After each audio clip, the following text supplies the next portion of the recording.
Hello, friends and residency applicants. Tiffany here from Metro Resident. Thanks for tuning in to this interview prep series video. We aim to cover all topics related to your virtual residency interviews so you can be prepared and succeed. Let's get started. You already know how important your residency interviews are, but you might be struggling when it comes to ensuring you are polished, prepared, and intentional. In this video, we'll share tips and advice so you can make a positive and lasting impression on program directors and anyone else you encounter during your interviews. Our first topic is how to come across as polished and professional during your interview, and it all starts with your appearance. You'll want to spend time selecting the right clothing, which should be formal or at least business casual. This shows that you're taking the interview seriously and reflects your professionalism. While it's important to choose something formal, it's also great to show a little personality by way of a colorful tie, interesting watch, or another piece of jewelry.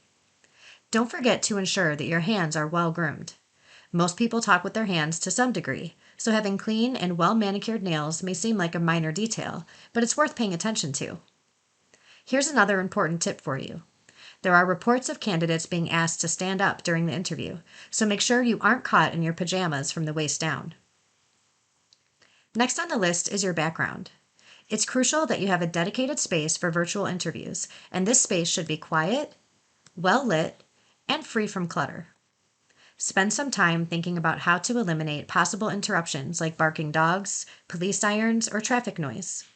Unexpected sounds are distracting for both you and your interviewers and could cause you to fumble a response or draw your interviewer's attention away from you. Next, set up your computer and do a test run to see if your lighting and audio need to be improved. You can enhance your lighting with an inexpensive halo light and invest in an external microphone if the one on your computer is of poor quality. The visual aspect of your background is important too.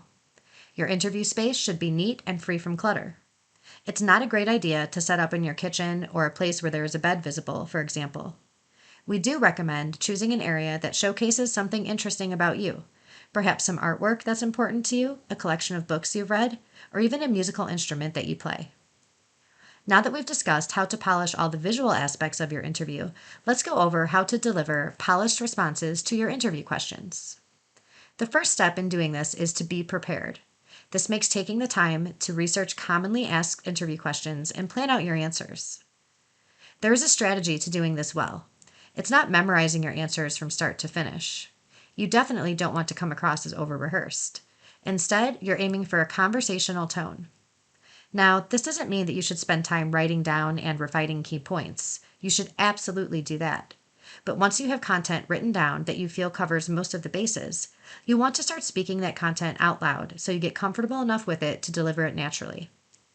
You can think of this like telling a story to friends. You know all of the key points and main ideas and the flow of events already, so when you tell the story to your friend on Monday, it will be similar but not identical to how it might sound when you tell it to a different friend on Friday. We recommend practicing your responses in different scenarios, with friends and family, alone in the car, in the mirror, and even recording yourself. It's also great to get feedback from others. How much practice is enough? You'll know when you feel 100% comfortable telling your story, but most industry experts suggest practicing the content at least 10 times. Preparing in this way for as many questions as possible is ideal and will help your interview go smoothly. If time is an issue, we suggest choosing 5 questions you expect to be asked and focusing on those. Other videos in our interview prep series will cover some of the most commonly asked questions. So you're polished and prepared, but what about intentional? Being intentional during your interview means looking for opportunities to showcase your skills, strengths, and unique personal attributes. It also means knowing as much as possible about your interviewers. Take the time to learn about program directors and coordinators and other program staff to see if you have any interests or experiences in common, and look for ways to integrate this into the interview session. Let's wrap things up with 3 final tips. Number 1, give yourself at least 30 minutes before your interview to prepare.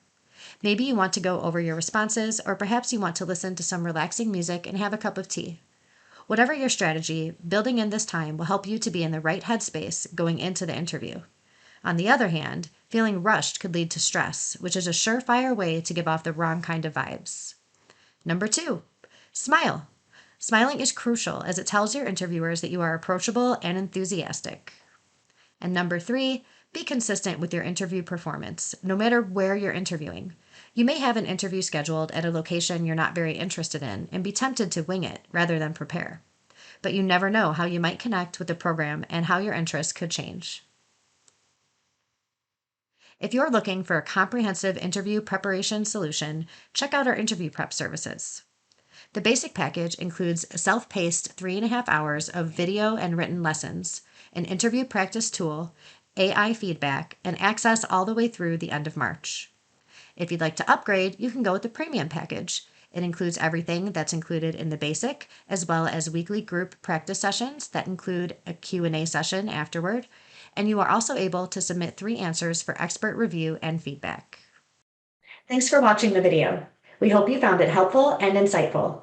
Don't forget to like, comment, and subscribe so you can stay up to date on the latest interview prep content.